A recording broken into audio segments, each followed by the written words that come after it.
In the last video, I talked about estrogen and how it makes things grow, like babies, which is why young women have a lot of it. But it also makes other things grow, like fat and cancer, if the person isn't taking care of themselves. I also mentioned estrogenic substances like dairy, alcohol, and plastic water bottles, and how plant estrogens are not the same because they are too weak to have any negative effect, which is why they're actually good for us because they fill up estrogen receptors.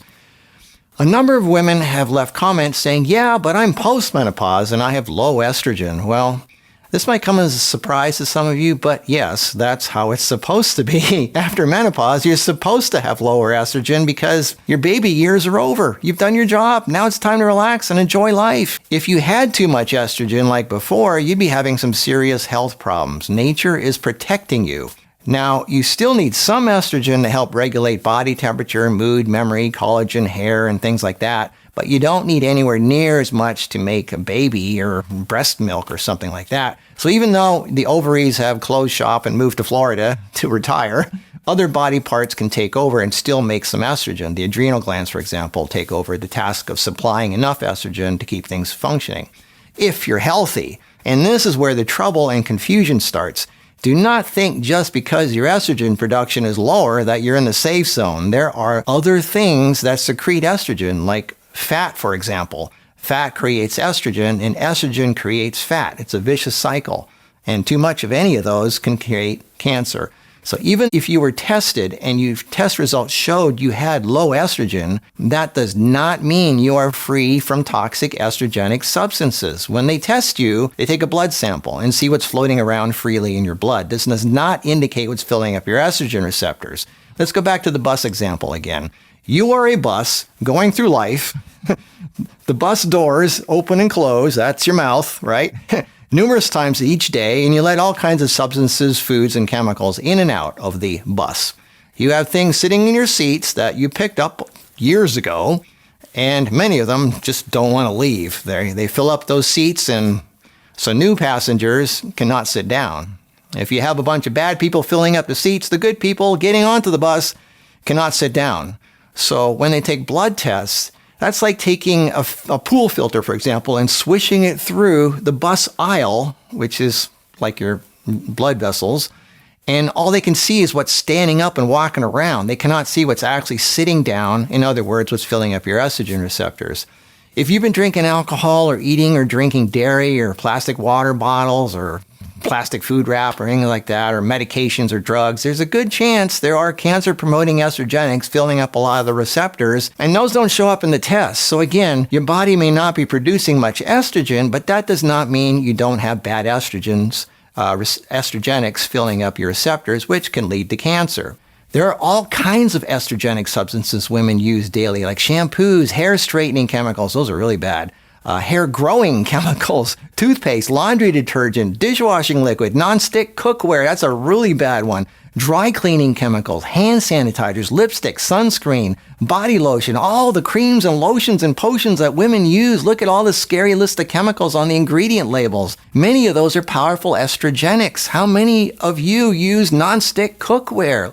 Look up PFAS if you want a good scare. What laundry detergent do you use? You know, it's amazing. I smell Tide when people walk by me in public. They can be like 30 feet away, and I can still smell their laundry detergent in their clothes. And that's soaking into their skin, into their body, into their bloodstream. So these women that say, I'm vegan and I meditate, but I still have hormone issues, well, first of all, vegan does not mean healthy. Most vegans eat bread, fake cheese, fake meat, cookies, crackers, pasta, pizza, alcohol, and all kinds of fake chemicals made to look and taste like food, but it's not food. Vegan does not mean healthy. And to find the hormone disrupting things in your life, you need to have a really good look at everything, including your stress levels. Do you get enough sunlight? Do you stop eating 4 hours before bed? Do you go to sleep around 9 or 10? Do you exercise and move your body enough? Most women don't because they don't give enough value to those things. And those last 4 things are some of the most important ones. Hormone replacement therapy is not the answer. It's all over the internet nowadays, and women think it's like the easy way out. Sorry, but there are no shortcuts. You can't simply take something to to hide your symptoms. If you don't get rid of the root cause, it will continue to get worse below the surface where you don't see it because you're hiding it with the stuff you're taking. And then one day you wonder why you get cancer.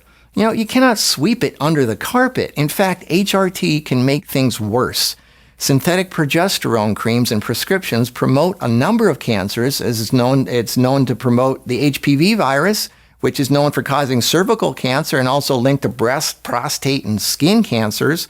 Before menopause, estrogens are normally produced from a hormone known as progesterone, which is generally present in higher levels than estrogen. Progesterone controls estrogen levels by converting to estrogen when needed and by antagonizing high estrogen levels to prevent cancer and other estrogen-related problems. So the body keeps everything under control if it's working right. During menopause, estrogen levels drop slightly, progesterone levels drop dramatically. Without sufficient progesterone to keep estrogen in check, estrogen becomes dominant, and now you have estrogen-dominant problems. This leads to problems such as weight gain, insomnia, thyroid dysfunction, depression, lack of libido, increase in facial hair. Ooh, that's the worst one. Synthetic estrogens, because of their considerably stronger effects, can further increase some of these symptoms and increase the risk of cancer and strokes and heart attacks due to the formation of blood clots and disrupts the attempt of the body to normalize its own hormonal balance. So you're messing up the body's attempt to normalize itself by taking these synthetic hormones. And it just messes things up on so many levels. The worst offenders are animal products and animal hormones in meat and milk and cheese, yogurt, cottage cheese, cream sauces. In healthy women, menopause is a period later in life when smooth, easy reduction in estrogen production from the ovaries occurs with no real noticeable or bothersome effects. Estrogen is still made, but it switches production from the ovaries to the adrenals and other glands. For healthy women, it's just business as usual. Energy and beauty continue. Kara didn't experience anything. Her period stopped, and that was it. Nothing but nothing replaces a healthy diet and lifestyle. One sign to look for after menopause is weight. If a woman has weight issues after menopause, something's not right. You know what one of the biggest estrogen-producing sources is in women and men? Fat. Fat secretes estrogen. The more fat you have, the more estrogen you have floating around in your body. And the three biggest things women commonly love and can't stop are dairy, bread, and sugar. Bread and sugar are carbs that turn into fat, and dairy is highly estrogenic and feeds cancer. So if you want to get your hormones under control, you must take charge of your diet and lifestyle. You cannot simply take hormone replacement therapy while continuing to eat dairy and bread and sugar and alcohol. That's a recipe for disaster.